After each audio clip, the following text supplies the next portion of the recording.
Good afternoon. My name is Shiv Malik. I'm the moderator for this event, and welcome to the third talk this afternoon by Christopher Lehane on Airbnb's social value proposition. So this is 15 by 15. It's a new format for the OECD. It's 15 minutes of talking and 15 minutes of questions and answers from you, the audience. Except Chris has already told us that it's going to be more like 22 minutes. So 22:15, we've gone for a rebrand. It is fast-paced. It goes very quickly. So get those questions in while you can. I will, of course, prod you, and there will be roving mics around the room to make sure that you do get those questions in. Also, there is a card on your seat. You're probably sitting on it, going, what is this card on my seat? Oh, I've sat on it already. It explains how to get involved if you don't want to put your hand up. So you can tweet using the hashtag OECD4. This is room 4, OECD4. And then also you can use a Wissembly app, and your comments will appear on the screen behind you. So the Wissembly thing is not a feedback thing, as I explained to the other audiences. So don't write negative feedback unless, of course, you want everybody to see it. All that's left for me to do is to introduce Christopher. He is the head of global policy and public affairs for Airbnb. And prior to that, I'm going to keep this very short, in the 90s, he served in various positions in the Clinton administration, including press secretary to Vice President Al Gore and special assistant counsel to President Bill Clinton. That could surely be another talk. Can we just keep you on? You could talk about current politics. That would be wonderful. Anyway, look, thank you to Chris. Give him a big round of applause. And let's go on with this. So let me shake your hand. Thank you very much. Oh, thank you. By the way, I appreciate you did not give me one of those Macron handshakes. Oh, yeah. Yes, no, I appreciate it. Need Thank to practice that more. Thank you so much, Shiv. Thank you for the introduction. Shiv actually has a great book. It's called The Jilted Generation, which talks about the challenges facing the youth of the UK. A really interesting book. Strongly recommend it to folks. Thank you for doing this. Look forward to our conversation afterwards. Also want to thank, I know sprinkled across the crowd here are some of my Airbnb colleagues, including folks who work for Airbnb here in France. So thank you for being here. And most of all, thank you, all of you, for being here and for the OECD to host this and sponsor this, and it's a real privilege for me to be here. Obviously, the theme of this conference is, as we transition from an industrial age into a digital age, how do we build platforms? Or how do we bridge those types of platforms? And what I'd like to talk about today is really 4 different pieces of that. First of all, the changes that are shaping the world, at least how we see that. Secondly, how the sharing economy grew out of those changes, and specifically Airbnb. Third, the Airbnb social value proposition. And fourth, how do we make sure this works for everyone? And as I go through these remarks, one thing I do want to make clear is that we don't pretend to have all the answers. We're learning as we're going through this process. But one thing that we are committed to is making sure that we can partner with governments. And I'll talk a little bit about that as we go forward here. And so, let's see if this clicker's working. There we go. The first major change that we see out there, the world is changing. The first major change that we see is obviously our technologies are changing. Today, there's more computing power in that handheld device, which hopefully I'll be entertaining enough so you don't text, than was in the Apollo 11 spacecraft that took humanity to the moon for the first time. And not just a little bit more power, but a lot more power. And what that is driving is really the inevitable spread of the internet. Today, about 40% of the world has access to broadband. About 75% has access to mobile. Over the next 10 years, with that computing power, you're going to end up having 100% of the world connected. And what that will mean is that for the first time in human history, anyone will be able to connect with anyone else, anywhere in the world. Really, first time since humanity was in the old Divide Gorge has that been the situation. And what that has led, what that computing power has created, is the infrastructure for something called the digital age and the emergence of digital platforms. And if you look around the world today, the 5 biggest companies in the world are all digital platforms. And these are platforms that are networked based on a community and global in their scope. And Airbnb is one of those platforms. It's not one of the top 5 in the world, But with this power comes enormous responsibility for all of these platforms. I think at some level, things can get out of line in society because these platforms have gotten ahead of things. And all of us in this space have a responsibility to make sure that we're working to align things as much as possible.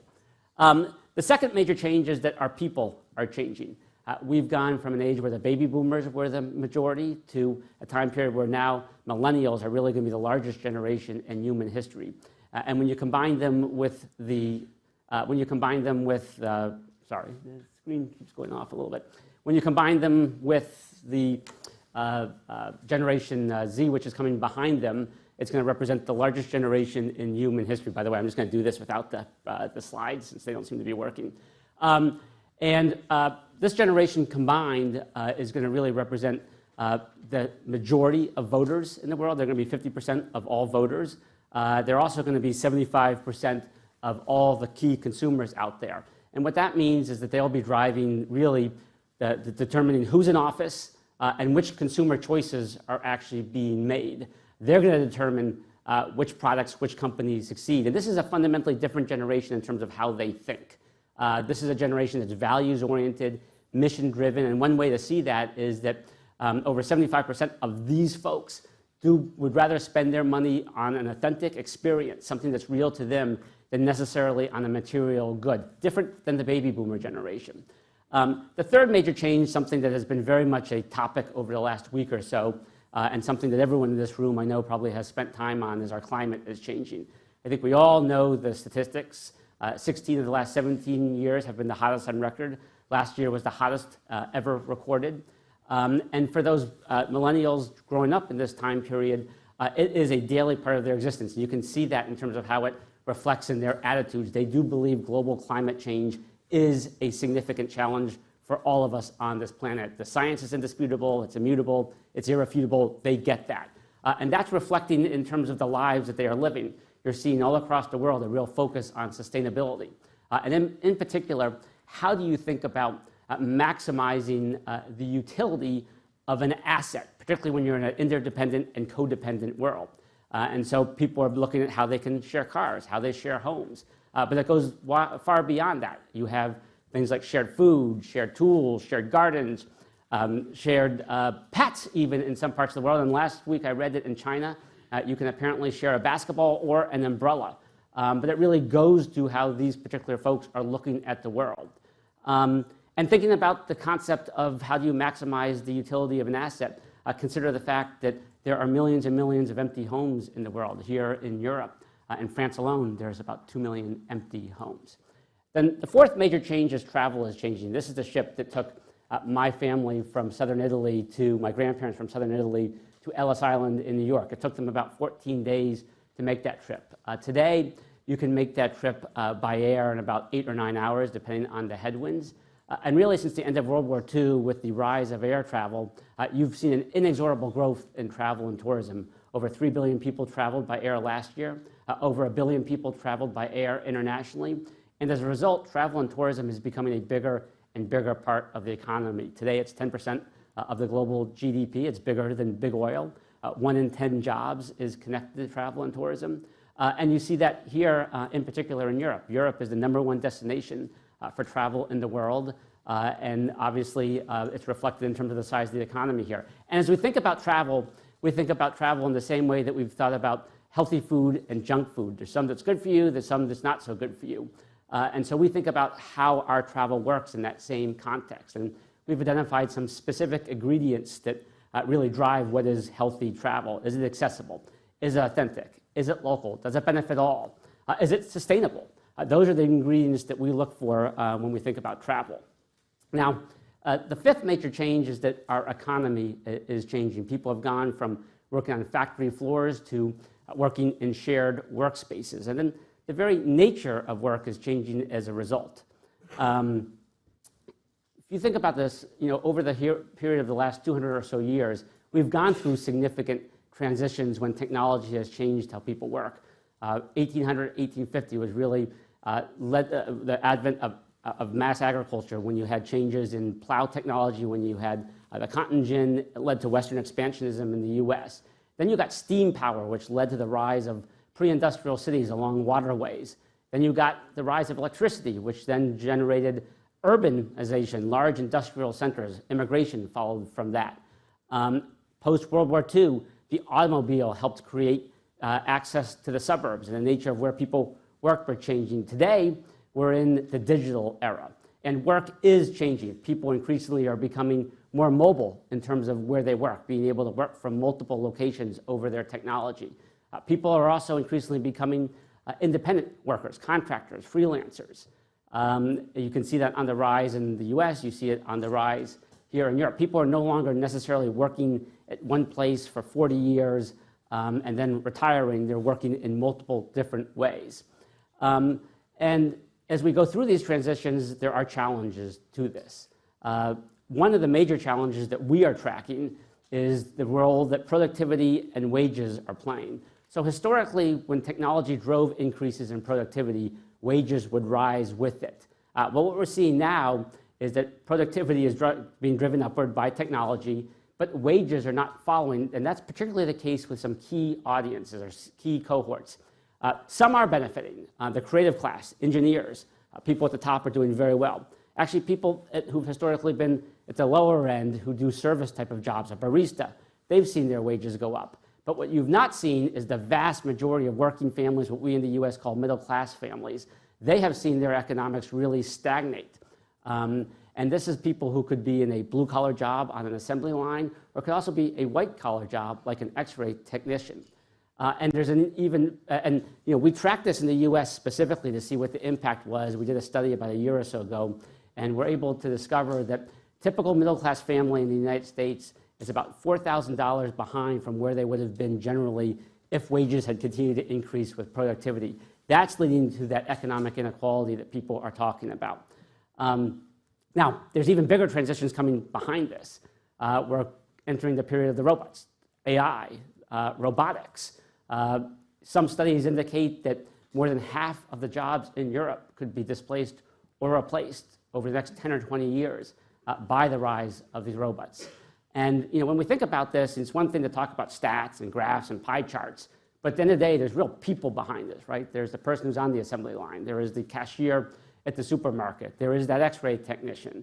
God forbid, it's even lawyers and accountants who could be replaced by these changes. And this is a challenge for all of us in society. I think it's specifically and in particular a challenge for tech, because it's technology that is really having this impact, and we bear a responsibility to really lead when it comes to addressing this. Well, in any case, the sharing economy really came out of these different factors. The fact that our technologies are changing, our people are changing, the climate is changing, travel is changing, and ultimately the economy is changing, and really catalyzed by that economic crash in 2008, you got the sharing economy. And the sharing economy is really broken up into two sectors.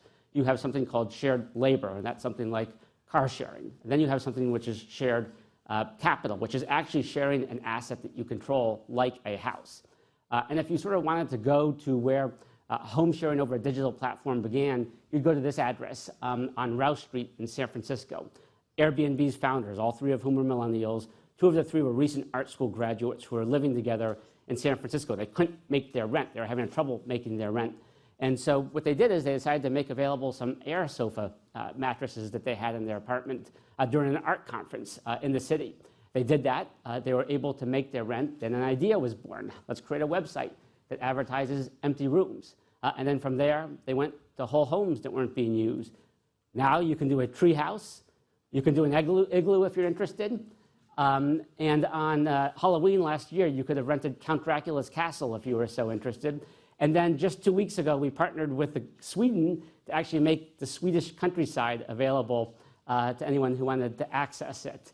As a result of all of this, we've been blessed with incredible growth. The chart behind me really shows how we've grown from year to year. And what those lights lighting up really reflect is something that we call the network effect. And in really simple terms, that's one person traveling, then coming back and telling a friend or family member, then two, and then four, and then eight, and so forth.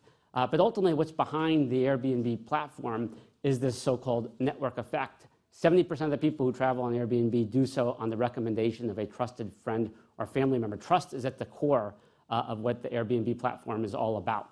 Today, we have 160 million people who've arrived on the platform. We're in 65,000 plus cities. 191 countries. Obviously keeps me very busy. And on New Year's Eve of this year, we set a record, at least to the best of our knowledge, for an accommodation company where around 2 million people spent a night in a stranger's home. And I've talked about this before, but in a time period when people were talking about building walls and closing doors, the fact that 2 million people spent the night in a stranger's home, we do think says something good about the world and where the world can go. Now, our constituencies are really based on 3 core groups of folks. The first are millennials. 60% of the people who travel on Airbnb are millennials. They widely and strongly support the right of people to be able to share their homes. The second category is this urban group of working families, middle-class families. Of our 3 million hosts, the majority are these working families in urban markets. They really depend on being able to share their home to help make their economics work. And when you combine them with our guests in those cities, we're starting to reach pretty large sizes. You look at our size here in Paris, and over 25% of the entire population of Paris is actually on the Airbnb platform. And then the third category are women. 55% of all the hosts on Airbnb are women. They've made over 9 billion euros since the platform was created. And it's unique to sort of find a platform or any really type of economic sector where women represent the majority of the people making the money, making the revenue on that platform. Senior women are actually our fastest growing cohort. They have empty spaces in their homes, they visit their families, they depend on the revenue, but really exciting to think about the fact you have millennials traveling and staying with senior women as they make their way around the world. Now, for us to continue to have this type of growth, we do need to deliver on a social value proposition. Those millennials are increasingly asking that as a threshold question. Are you good or bad for the world before they even are willing to make a decision about whether they will use you or not? We actually think that's part of the magic behind our success. And our social value proposition really breaks down into 3 specific categories. The first is we democratize travel. Back in the 17th and 18th century, if you were the son of an aristocrat in England, and it was only sons then, and you graduated from a Cambridge or Oxford, you'd have the privilege of being able to expand and extend your education by going and living somewhere on the continent for a year or so. But we're trying to make that available for as many everyday people as possible. 1 out of 3 people who travel on Airbnb either would not have traveled or been able to travel as long but for the existence of Airbnb. You can take a look at what the prices are compared to the hotels in Europe, and you can see there's a pretty significant price difference. We're making it more accessible and affordable. That comes back to one of those key ingredients of healthy travel. And then you look at our platform. You know, we're San Francisco based, but we're really global in our nature. In fact, 81% of the folks who are on the platform are outside of the United States. And in particular, here in Europe is where the majority of the activity takes place. In Europe has 55% of all the Airbnb listings. Almost half of the revenue economics that are taking place are actually taking place here in Europe. And what's particularly significant about that is that the revenue is actually staying here in Europe and actually staying with real Europeans, the hosts who are making their homes available. So the money being generated by Airbnb stays in the actual communities where it's taking place. The second thing we do is we democratize capitalism.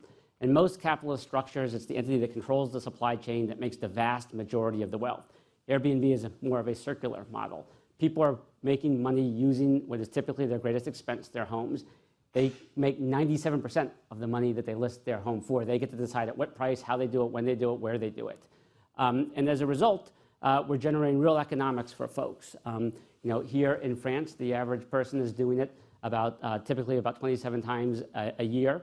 They make 97% of the money, as I said, and they're making about 2,400 euros a year.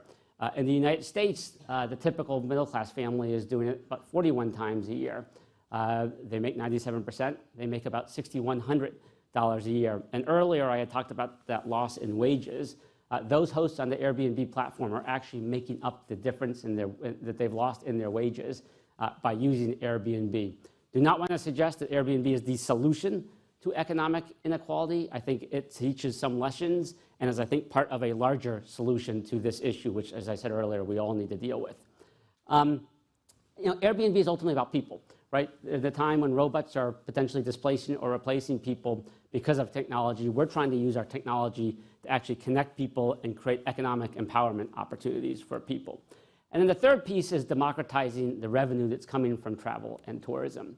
On Airbnb, almost 90% of the people who travel stay in non-traditional hotel districts. That means they're driving tourism dollars to places that in the past have not benefited from tourism. As a result of staying in those communities, it's actually an eco-friendlier way of travel because you're not having to drive to as many places as possible. It also saves energy in a variety of ways. And then 50% of the money that traveler spends stays in the actual neighborhood, stays in the community where they are traveling to, which has a real multiplier and velocity effect in terms of the economics. We did a study last year looking at how much Airbnb travelers generated for the restaurant industry. These are local restaurants. Here in Paris, about 381 million euros went to the local restaurant industry from our travelers. But to give you a sense of what our platform looks like in a community, this is Paris. The green dots represent the hotels. Those are located primarily in the traditional hotel districts. The red dots represent the Airbnb listings. And as you can see, they're really all over the area. And as I said earlier, driving economics throughout the entire city, helping those hosts, but also helping the entire community. Now, home sharing is not new. Home sharing over a digital platform is new. And anytime you go through these types of transitions, there's always challenges. I was a history major in college. One of my favorite analogies is what happened when electricity was introduced. So when electricity was first introduced, and arguably one of the first network technologies in and of itself, there was pushback. Cities were concerned that light was going to make cities less safe. Cities tried to apply the gas lamp industry laws to electricity, totally different technologies. The incumbents, primarily the robber barons who actually controlled the oil that went into the gas lights, tried to pass laws to ban electricity.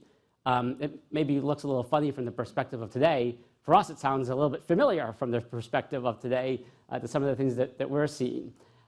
So how do we make this work for everyone? As I said at the very beginning, we do fundamentally believe that we need to align issues with technology, with how society is working, and in particular, working with governments. And we really are doing this in three specific ways. The first is we spend an enormous amount of time seeking to educate the public. Awareness of what this is, remains relatively low. And so we spend an awful lot of time releasing data publicly, working with institutions to make data available. We spend time with opinion leaders to explain what this is, what it is not. We work with the media to tell our narrative. And in particular, we proactively engage governments. We put out something called the Airbnb Policy Compact at the end of 2015, and it had a series of commitments that we've been adhering to. The first is to share data at the community level, at the neighborhood level with government so they could see what's going on in their cities on the platform. We pay our community's share of taxes. In many parts of the world, there's something called a hotel or tourism tax. And we have worked with cities all over the world to help collect that. And then we really try to help evolve creative policy. Every city is going to be a little bit different, and they're looking for specific policies. Well, over the last year or so, by following this compact, we've put in place more than 300 partnerships with governments really all over the world. And as a result of those partnerships have been able to really secure an awful lot of learnings and thoughts about how we can apply those learnings as we go forward. In fact, we just released a couple weeks ago something called the Airbnb Policy Tool Chest, which has a number of compartments in it, all representing different experiences in different cities across the world so that other cities can have access to that and potentially be able to borrow from them as they work with us to put regulations in place. To be clear, we fundamentally do believe that this is a space that needs to be regulated. Our point on this is that you need newer rules, new approaches for a new thing, and our commitment is to working with governments to put those in place. And then the third thing we do is we work with our community. We have a very engaged community at some level because of the economics that they're generating off of Airbnb, but also because they feel a connection to the larger idea of inviting people into their homes, of connecting in a global sense. Over the course of last year, we actually worked with our community and created 166 home sharing clubs. These are clubs of volunteer organizations made up of our hosts who advocate, who get involved in civic institutions, who actually are very engaged in philanthropic institutions. And we're actually on track by the end of 2018 to have 1,000 such home sharing clubs globally around the world. Again, these are civic organizations made up of volunteers who believe in the bigger idea of what is going on. And so if you make a big step back, what we're going through is what other eras have gone through, what other societies have gone through. They go through transformations, often driven by technology, which impacts economics and then impacts society. And when you go through these transitions, you do have to create these new approaches. You do have to create these new rules so that it works as well as possible for everyone in society. The status quo incumbents almost always resist. Those who want change, harness the winds of history. They build movements and work as partners with governments. And ultimately, they seek to put those new rules in place. Our era really is no different than what a society has gone through in the past. It's one of the reasons why, and I think this is appropriate since we're in Paris, I like to paraphrase Victor Hugo, who said that, basically this is an idea that no army of special interests can stop because its time has arrived. But as we move forward, we do realize that things are moving incredibly quickly out there. The pace of change is accelerating because of technology. And so we're ultimately guided by a set of touchstones, by a set of principles that we seek to apply that informs our approach. The first is we do believe in healthy travel versus mass travel. Secondly, we believe in an open society versus a closed society. Third, we believe in people, not robots. Fourth, hope over fear. And fifth, helping people become friends and not remain strangers. Again, we think that's ultimately in the best interest of the world. We are a platform based on a community. We're made up of the people, by the people, and for the people. And ultimately, we're doing all of this to advance a really specific mission. And that's so anyone can belong anywhere in our world. Thank you so much for being here. I really appreciate it and look forward to the conversation.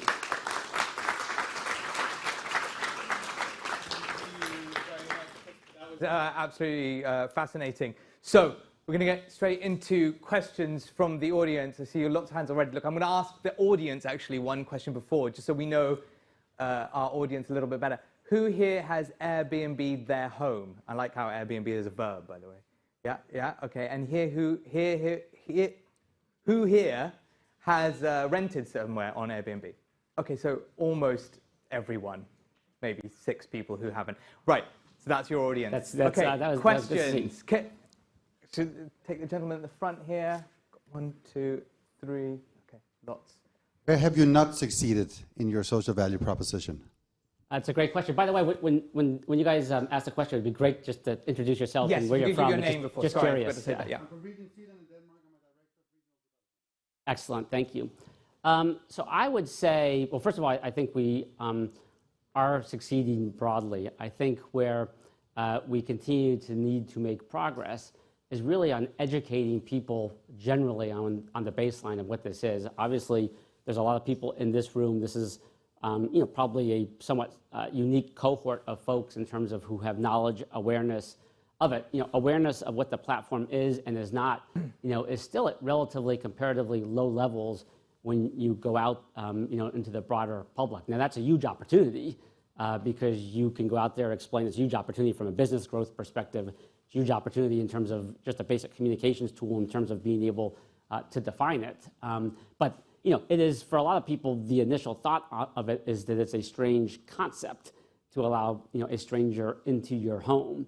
And then you sort of have to walk people through the history. It's not that different. In fact, the hotel industry actually disintermediated home sharing to begin with. But for us, I think that is the big challenge, which is really trying to explain it for what it is in terms that people will understand clearly. Great. Let's go to lady over here. Yeah, and if you could say your name. Thank you. Yes, Jacqueline Sisu. Hi. I actually saw the question I wanted on the Twitter feed. So I was wondering how you address the concerns of those people, for example, in Paris. I see you're not partnered yet with Paris, who see, sorry to be negative, Airbnb as basically driving up local rents. And in fact, the people, it may be democratizing travel, but perhaps within our own cities, it's raising rent and it's undermining hotel business. So how do you address those concerns? I hear a lot of discussion of that, and we have Airbnbs in my building, and it's also created a sort of tension with us long-term renters and owners and the comings and goings of guests. Yeah, it's a great question. Thank you. A couple things.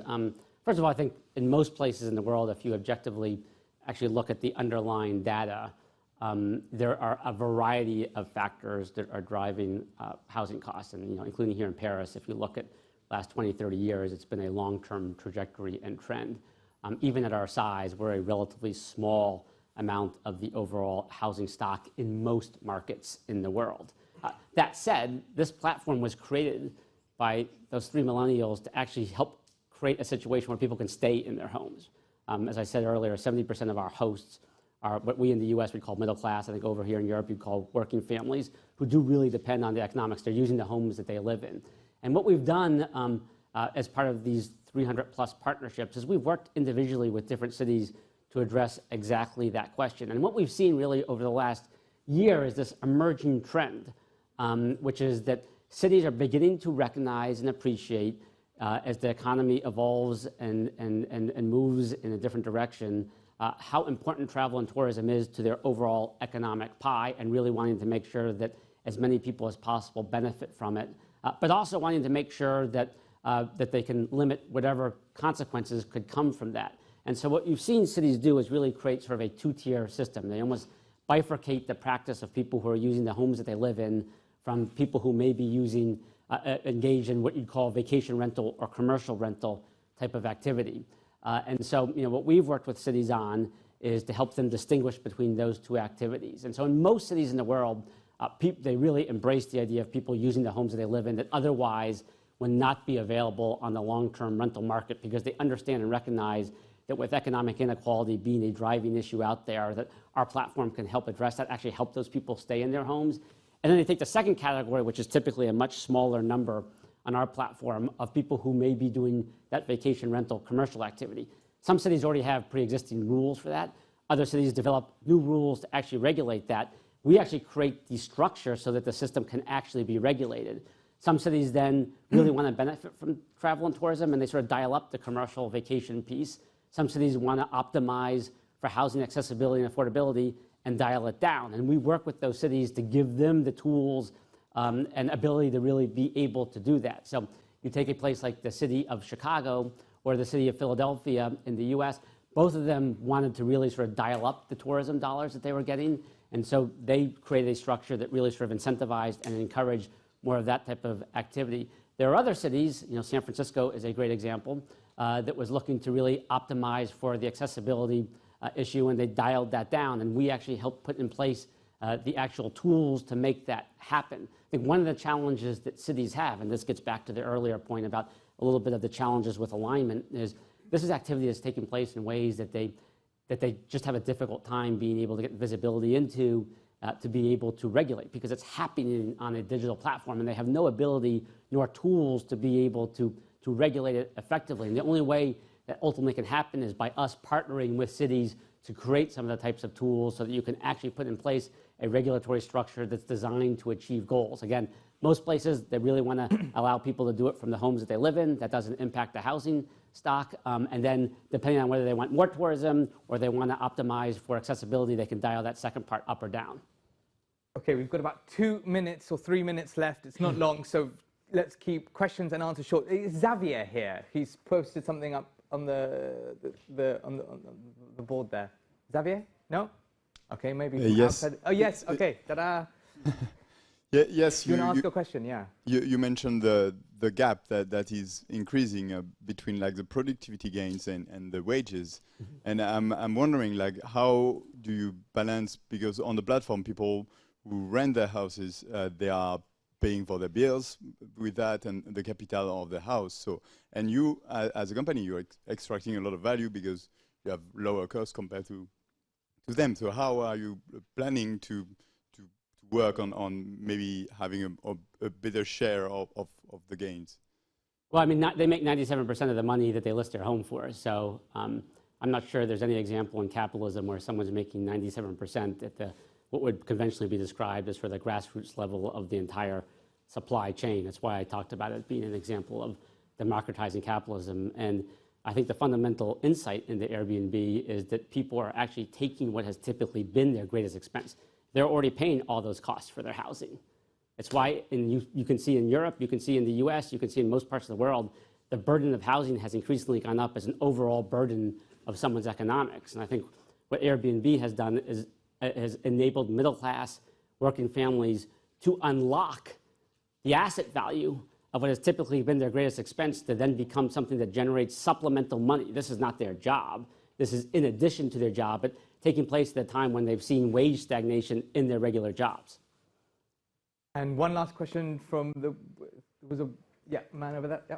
Hello, I'm Robert Riemann. I'm a PhD candidate and do research on democratization tools to give power back to the people. And I have first to remark, you said that we agree that we have quite a few burning questions, and I think you will maybe have always an audience that have a little bit the same questions. And I would wish that in the next talk we could maybe pass directly to those questions instead of agreeing on that we all prefer hope over fear. My question is related to your scheme that you have presented. I would respectfully, politely just point out that hope versus fear has not necessarily been the case over the last several weeks. So it is good that we all agree on it in this room, but I do think it's an important point that we always need to make clear. My question is related to your scheme where you said you're democratizing the capitalism, and I would disagree here because Airbnb is a platform and has a policy, and we all have to abide to this policy if we want to participate in the scheme. And I would be interested how you see this in the future. We can imagine, due to the good efficiency, that Airbnb becomes something like an infrastructure for housing that will push other enterprises out of the game. Could at some point also the users define the policy, who can and the rules, and we all have to buy in this platform? That's my question. There's multiple platforms out there. Airbnb is not the only platform in this space, so consumers can always, follow the African proverb and, effectively vote with their feet by choosing whichever platform they want to be on. I think that, our platform has demonstrated, through 300+ partnerships that, we're the platform out there really leading the conversations, really leading to put those regulatory structures in place.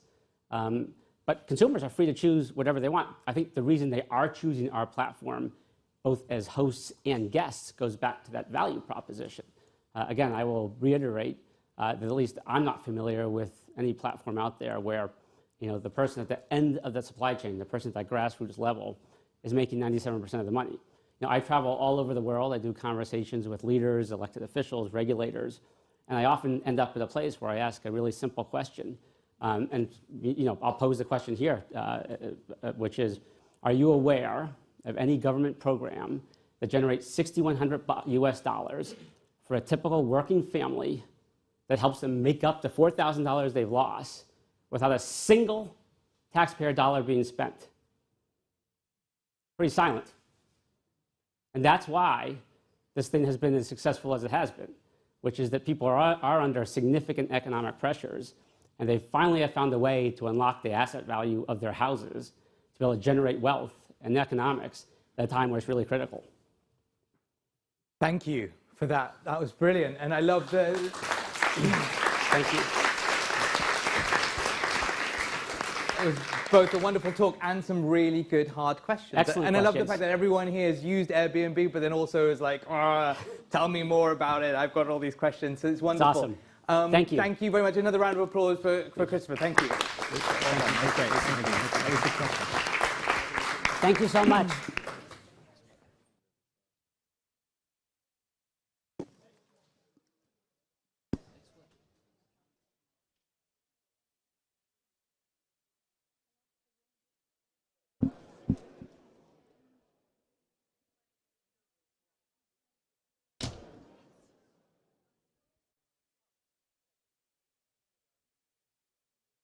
So much.